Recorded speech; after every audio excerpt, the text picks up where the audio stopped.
Fire BRD, Yo, Captain. are the champion again. Team Nigeria. Proudly Zimbabwean.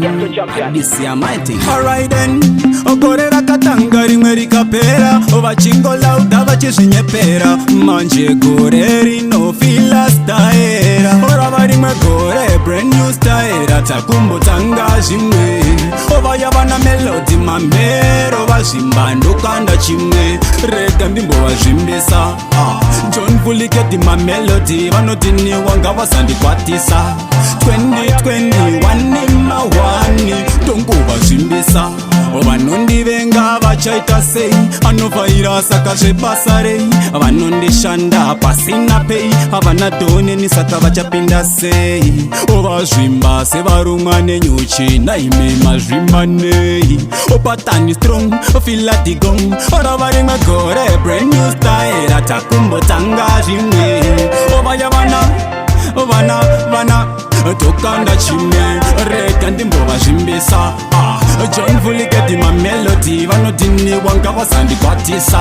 2021 imawani tongovamitisa, ndine hambendi kunge captain ndavaita hora vatena wrong 10, hazvienza neboy kana benten, sandimafanisa baba tensen, ndichichipo hazvisi zvekubatanidzira, pandapakura ndina kumbotanga munzira, iro gore rino daima ndingwarira naika, orava rimwe gore brand new style, takumbotanga zvimwe,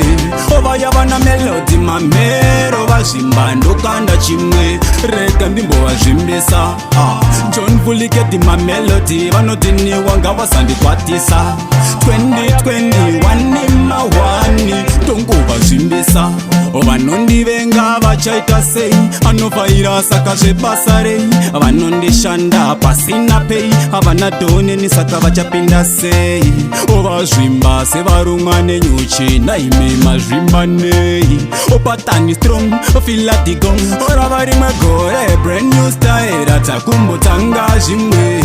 ovaya vana melody mamero vazimbandukanda chimwe, rega ndimbovazvimbisa, John Vuliketi mamelody vanotiniwa ngavazandikwatisa, 2021 imawani tonguvazvimbisa, ntonguvazvimbisa, ei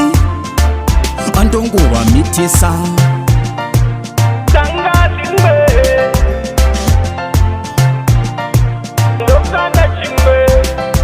zvimbisa,